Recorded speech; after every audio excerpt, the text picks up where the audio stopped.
So we also found that people didn't bother to follow up failure. In other words, that they didn't work out why they were losing clients. And one client actually said to me, I don't know how many I've lost. And this was asking me to write a budget with them.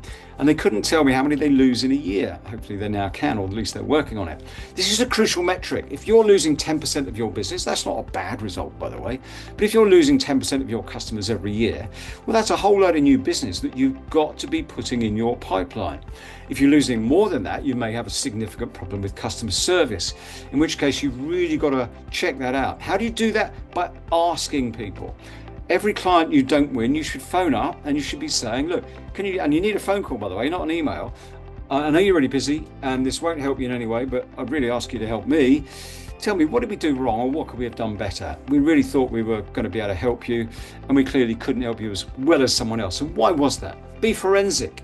As long as you can keep someone on the phone, keep them on the phone, asking questions around it to the point of actually annoying them. Don't worry if you do annoy them. 6 months will go by, they'll forget all about it. But you will have learned something really useful.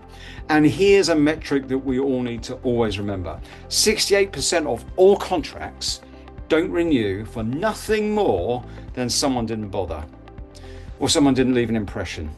In other words, indifference just means totally forgettable. If you're indifferent to me now, then your mind is elsewhere. You are literally skipping away in your brain somewhere else.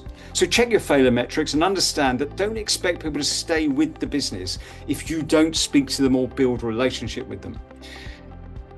Here's a tip for you. If you go through what I call the D clients, that is the clients on your database who don't spend very much. And here for this example and the example I was looking at, I'm talking about people spending less than £1,000 a year. So in that ABC, in the D category, we've got all those people who don't spend very much.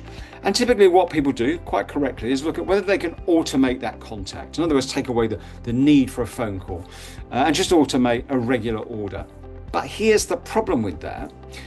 I did a bit of research with one client and I sat for a couple of hours and went through every client, looking at them online and then checking out the company's house. And what I found was that out of every 20 companies on their D list, one was a multi-million pound, decent spending, possible client that they were ignoring because they were on the D list, they didn't spend very much.